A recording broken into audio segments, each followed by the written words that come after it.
The Rachel Maddow Show starts right now. Good evening, Rachel. You get swag on your own show? Yeah, dude. Gavin hooked me up. Check it out. I'm doing it wrong. Thanks, man. Have a good weekend. Thanks to you at home as well for joining us this hour. You know, it has been 18 straight days now, 18 straight shows in which the lead story on this show has been the government shutdown and the debt ceiling and the shuddering Republican Party implosion over those crises. 18 nights in a row that has been our lead story. And of course, that story is not over. We are going to have more on the shuddering Republican implosion later on in the show tonight. But tonight, after 18 nights, we do not begin in Washington. Tonight, we begin in a little courthouse in Topeka, Kansas. We begin with this guy. Mr. Klein, do you yourself believe that abortion should be made illegal? Do I myself? Yes. Yes. I just want to make one other comment about that. I'm also anti-murder, and I put a lot of murderers away, too. I follow the law. Hi, Phil. God bless you. That was Phill Kline, the former Republican Attorney General for the great state of Kansas. And he was not in that courthouse that day to put away a murderer. He was in that courthouse that day because he was on trial. He had been hauled up on ethics charges for professional misconduct. And that drama came to an end today when the Kansas Supreme Court finally took away Phill Kline's license to practice law. They took his license, and he was the Attorney General of that state.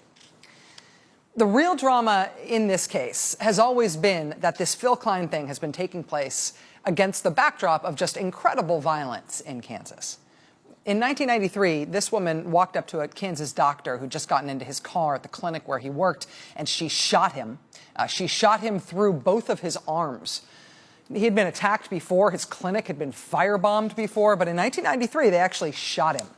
He came back to work the next day, bandaged up. He said he thought it was important to show his face, to show that he would not be intimidated.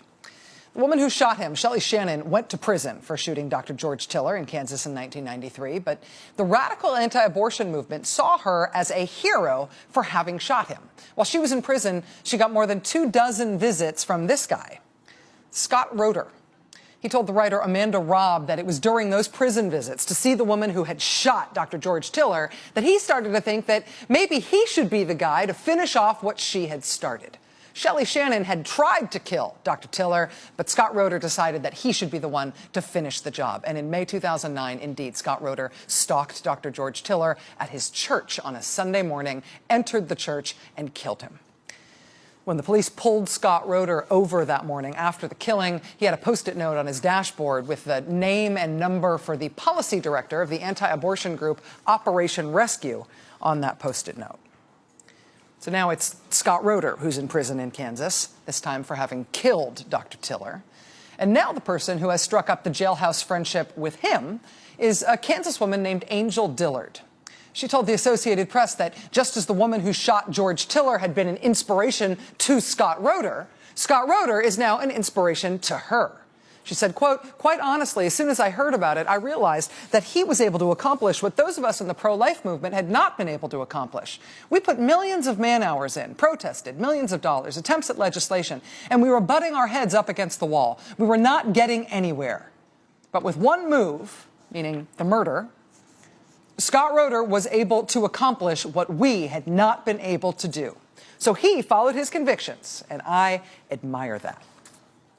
That woman is now the subject of a Justice Department lawsuit for making what the government says are death threats against another abortion doctor, a doctor who tried to offer the first abortion services in that part of Kansas after Dr. Tiller was killed. Angel Dillard sent this letter to that doctor at her home. It said, in part, "If Dr. Tiller could speak from hell, he would tell you what a soulless existence you are purposefully considering. Thousands of people are already looking into your background, not just in Wichita, but from all over the U.S. They know your habits and your routines. They know where you shop. They know who your friends are and what you drive and where you live. You will be checking under your car because maybe today will be the day somebody places an explosive under it. We will not let abomination continue without doing everything we can to stop it." That doctor, thus threatened in Kansas, never opened up a facility in Kansas to provide abortions. In part, she told us on this show it was hard to find a place to open a clinic, given that there is, well, a whole movement of people in Kansas who have proven by their actions that they will firebomb you and shoot you if you open up a clinic like that. And they continue to threaten that that is what they will do after they've already proven that they have done it. And in the face of that record of murder and violence and intimidation in Kansas, what has always been the most amazing thing from a national perspective, from a broad-based American perspective, is that in Kansas, the law has not always been on the side of the people who are getting killed and threatened and terrorized. Because in Kansas, there is a strain of the conservative movement and the Republican Party that has tried to put law enforcement on the side of the people who are doing the killing, not the side of the people who need protecting. Here's how Republican Phill Kline ran for office in Kansas in the years after George Tiller had been firebombed and after he had been shot, but before they finally killed him. Now, any of you heard of George Tiller? Yes. George Tiller performs late-term abortions down in Wichita. He has for years. Another example in Kansas is George Tiller. Abortionist George Tiller. I want to first tell you who does not endorse Attorney General Phil Klein. Abortionist Dr. George Tiller does not endorse Phil Klein. When Republican Party anti-abortion activist Phil Klein got elected Kansas Attorney General for the whole state in 2002, the complaint by the state bar that just resulted in today's state Supreme Court ruling against him, that complaint explains how just after he was elected, within weeks of him taking office, Phill Kline met immediately with his top staff to try to figure out how he could use the power of the state attorney general's office in Kansas to persecute Dr. George Tiller. Shooting had not worked, firebombing had not worked, so Phill Kline wanted to see if he could come up with a way to use the law to put him out of business. Phill Kline ultimately brought dozens of charges, misdemeanor charges, felony charges, against both Dr. Tiller's clinic and a Planned Parenthood clinic. Dozens of charges, none of which were ever sustained. They were all either thrown out or the clinics were acquitted. Nothing he tried to do in court stuck. But in the course of bringing those charges, Phill Kline and his office used fake statistics and false testimony and just flat-out lying to Kansas courts and grand juries to subpoena patient medical records from Kansas abortion clinics. They got people's medical records. To try to protect patients' privacy, the medical records did have the patients' names redacted, but Phill Kline, in his zeal, unredacted the records. He and his staff staked out the parking lot at Dr. Tiller's clinic. They'd lay there in wait and watched people as they came out. They followed his patients and his employees and his visitors back to their cars, and they'd take down the license plate numbers to try to get names and addresses.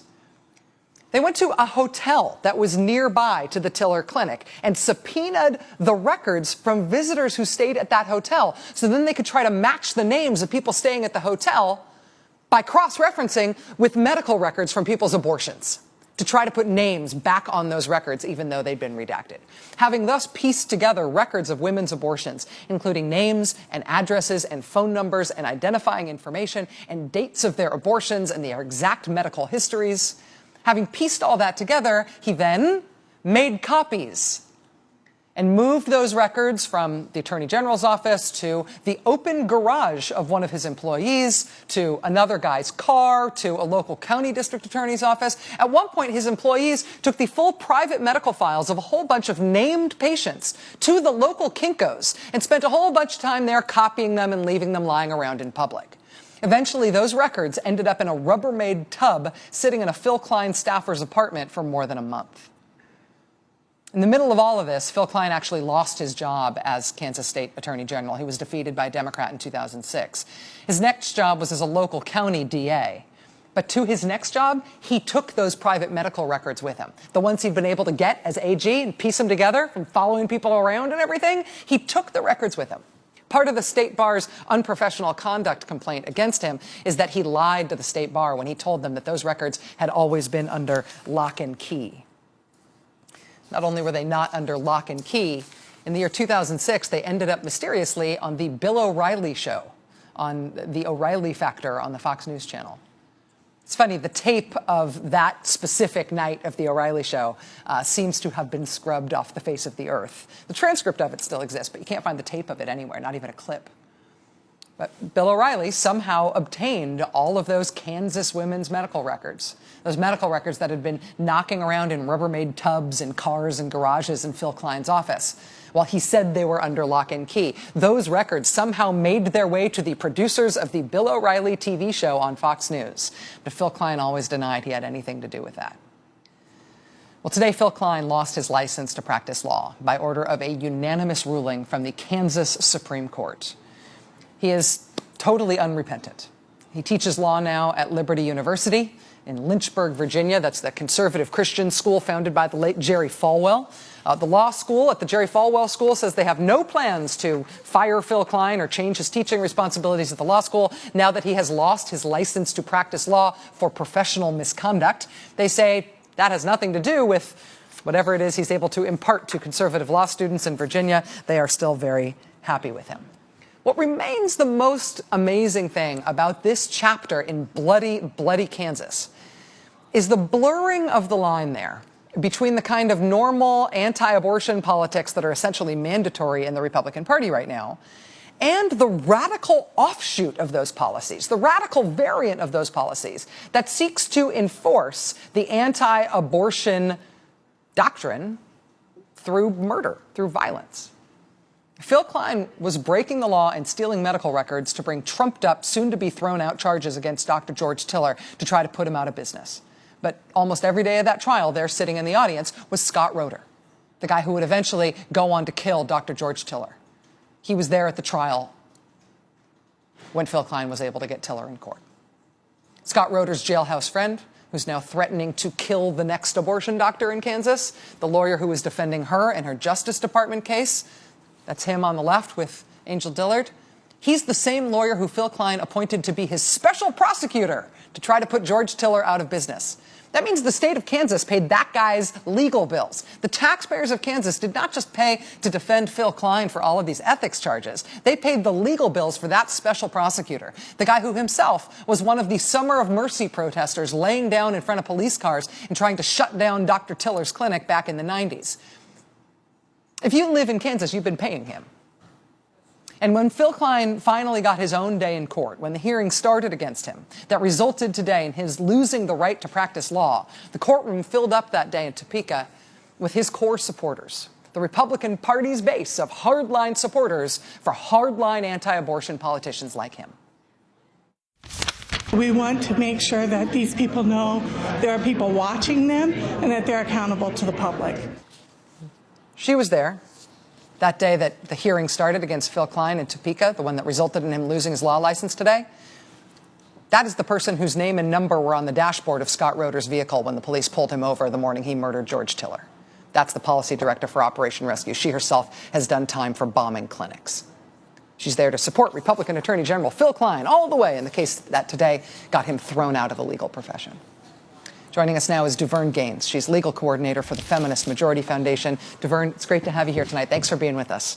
Thanks for having me, Rachel. We have been following the saga of Phill Kline in Kansas for a very long time. Is Phill Kline an outlier, or does he represent a part of mainstream anti-abortion politics that really has flirted with the violent side? Well, I think that he is definitely not mainstream.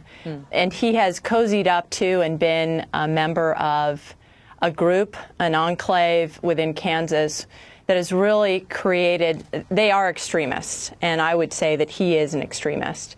What we see today is really a moment of justice for him and a moment of justice in Kansas. Finally, here he is. His license is suspended. I wish they had permanently disbarred him, but at least for 3 years, his license has been suspended.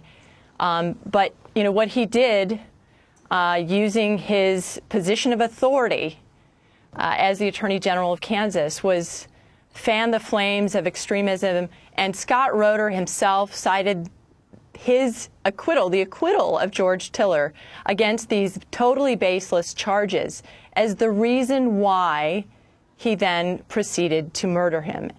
And, you know, by fanning the flames with these completely baseless, unfounded, bogus criminal charges over and over again, someone like a Scott Roeder or perhaps someone like Angel Dillard are led to an act of violence. Vern, in your work for the Feminist Majority Foundation, one of the reasons I wanted to talk to you about this tonight is that you really do a lot of work focusing on the really radical side of the anti-abortion movement, the people who have excused violence or used violence or threatened violence to try to get their way. What's the status of that part of that movement now after Scott Roeder, while we're seeing so much mainstream anti-abortion legislation being advanced all over the country? How is that affecting the really violent side of the movement? Well, you're seeing wide-scale encouragement and emboldened extremists in state after state after state, where you see a trap law that's been passed, whether it's Virginia, Mississippi, Alabama, Texas, and right now we've got a situation in Albuquerque that's very concerning. You have the extremists now feeling as though they have the run of the place. It's their day, so that they can actually go in, not only intimidate and terrorize, but they actually have the backing of a legislature or an attorney general and or a governor who's going to be saying things and further fanning the flames that create a climate in which violence is possible and takes place and is encouraged. Vern, what's the situation in Albuquerque that you say you find so concerning? Well, interestingly enough, Rachel, after, right before or shortly after Dr. Tiller was murdered in 2009, a couple named Tara and Bud Shaver moved to Wichita to intern with with Operation Rescue, with Cheryl Sullinger, who has tried to whitewash her past, but of course was a convicted federal felon, a domestic terrorist, who was really the ringleader of a group that attempted to bomb multiple clinics in San Diego. So anyway, they moved to Wichita right around the time of Dr. Tiller's murder and spent a year working with Troy Newman and Cheryl Sullinger studying their storied tactics of terror and intimidation, and then were sent to Albuquerque as missionaries for Operation Rescue. There they set up shop, and there they are now relentlessly pursuing providers in that city, and they've essentially declared it the new ground zero because several of Dr. Tiller's colleagues moved to Albuquerque. They didn't move. They established a practice there with another physician, and they have managed to put on the ballot an anti-abortion ballot measure within the city that will be in a special election there in Albuquerque on November 19th, which would be an abortion ban from 20 weeks on, no exception for the health of the mother, no exceptions for rape and incest, no exceptions for the life of the mother.